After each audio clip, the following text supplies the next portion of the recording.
दोस्तों, the golden bird charitable trust की एक पहल जिसके अंतर्गत हम अपने उभरते हुए कलाकारों का परिचय आप लोगों से कराते हैं, तो उसी के अंतर्गत हमारे आज के उभरते कलाकार गायक श्री पवनेश जी, जो गायकी संगीत के साथ साथ अपना एक विद्यालय भी चलाते हैं, आज आपका उनसे परिचय कराते हैं। सर। पवनेश शशि गौड़ है। मैं एक संगीत का साधक हूँ। वर्तमान समय में मैं शिक्षक के तौर पर भी कार्यरत हूँ।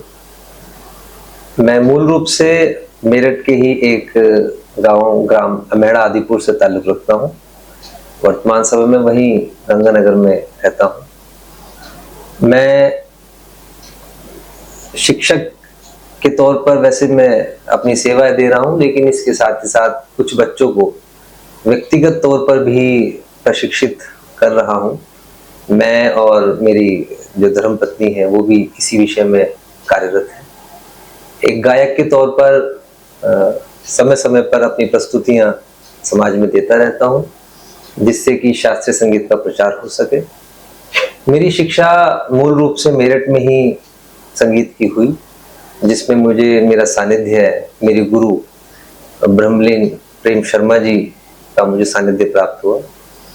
उनसे मैंने लगभग 1 दशक के आसपास संगीत की शिक्षा प्राप्त की और उनके ब्रह्मलीन हो जाने के बाद मैंने डॉक्टर अविनाश कुमार जी, जो दिल्ली यूनिवर्सिटी में असिस्टेंट प्रोफेसर के रूप में कार्यरत है, उनसे सानिध्य मेरा वर्तमान समय में चल रहा है। मैं एक शोधार्थी भी हूँ, मेरा पीएचडी का वर्क भी चल रहा है। मैं अपने शोध में घराने की विलंबित ख्याल को लेकर इस समय कार्यरत हूँ, कार्य कर रहा हूँ और मेरा यही संकल्प है कि मैं शास्त्रीय संगीत को लेकर मुख्य रूप से कार्य करता रहूं। हर बालक पवनेश के मन में संगीत सीखने का विचार कब और कैसे आया? इसमें बस देखिए, शुरुआत चूंकि जब मेरी संगीत की शिक्षा की शुरू हुई, जब मैं विद्यार्थी प्रारंभिक तौर पे बना, तो मैं 12th कर चुका था और 12th के बाद या तो मेरे पास इंजीनियरिंग करने का अवसर था या मैं बीएससी में दाखिले के लिए। तो मैंने उस समय, क्योंकि रिसेशन का भी समय था, तो मैंने बीएससी करना उचित समझा और बीएससी के साथ साथ इवनिंग क्लासेस में संगीत की शिक्षा शुरू करी। तो ये दौर चलता रहा। इसके साथ ही साथ जब मैंने कई कॉम्पिटिशन्स दिए म्यूजिक के, उसमें मैं बहुत अच्छा मेरा रिजल्ट रहा, तो मैंने सोचा कि अब एमएससी ना करते हुए मैं पॉलिटिकल साइंस करता हूँ, जिसमें मैं ज़्यादा समय संगीत में दे पाऊँ। लेकिन हुआ ये, क्योंकि मैं एकेडमिक्स में अच्छा था, तो पढ़ते पढ़ते मेरा एमए पॉलिटिकल साइंस में भी उतना ही रुझान था जितना संगीत में। लेकिन चूंकि संगीत जो है वो करत की विद्या है, अगर आप करेंगे बिल्कुल तो पाएंगे। बिल्कुल। आप एक आर्टिस्ट के तौर पे भी क्यों ना हो, लेकिन जब तक आप रियाज नहीं करेंगे तब तक आप मंच पे नहीं आ सकते। तो ये करते करते मैंने पॉलिटिकल साइंस में जब अपना मास्टर्स किया, तो मैंने कॉलेज में भी अच्छे मार्क्स उसमें पाए और श्रेष्ठ विद्यार्थियों में रहा। वहाँ से मुझे ये लगन लगी कि मैं अब आगे संगीत के पैरेलल में वकालत में एडमिशन लेता हूँ।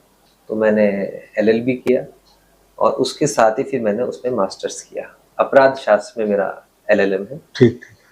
लेकिन म्यूजिक के कंपटीशन, चाहे संगीत नाटक एकेडमी के रहे, वो मैंने दिए, उसमें बहुत अच्छा मैंने रिजल्ट आया मेरा। और ऐसे ही युवा महोत्सव एक उत्तर प्रदेश सरकार कराती है, उसमें मैं लखनऊ तक बहुत अच्छा कॉम्पिटिट करते हुए गया। मैंने जिले और मंडल और जोनल स्तर पर मैं प्रथम आता गया। तो वहां भी जाके मैंने बहुत कुछ सीखा।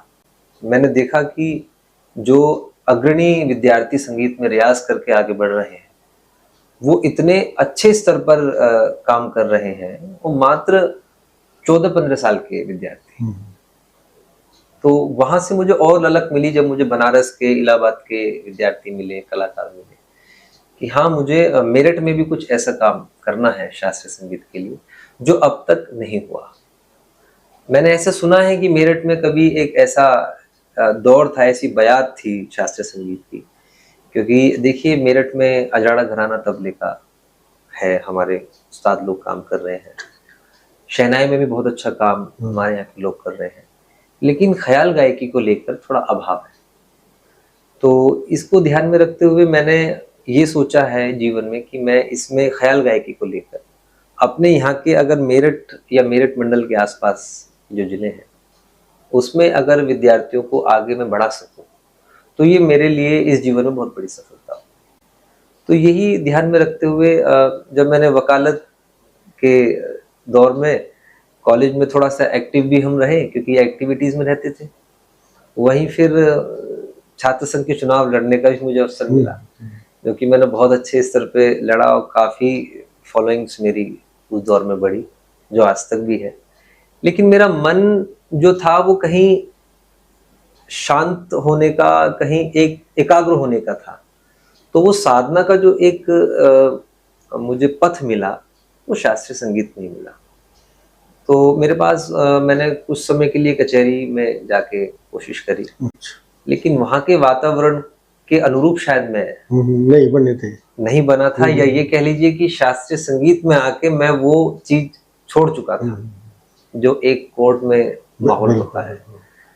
तो यही कारण है कि मैंने फिर शास्त्रीय संगीत में ही काम करने का अपने आप का चयन किया, और आज जो भी कुछ मैं कर पा रहा हूँ, सबसे बड़ा कारण यही है कि गुरुओं का आशीर्वाद है, माता पिता की ब्लेसिंग्स है, और सभी जो मेरे चाहने वाले हैं वो मुझे चाहते भी हैं कि मैं इस विषय में काम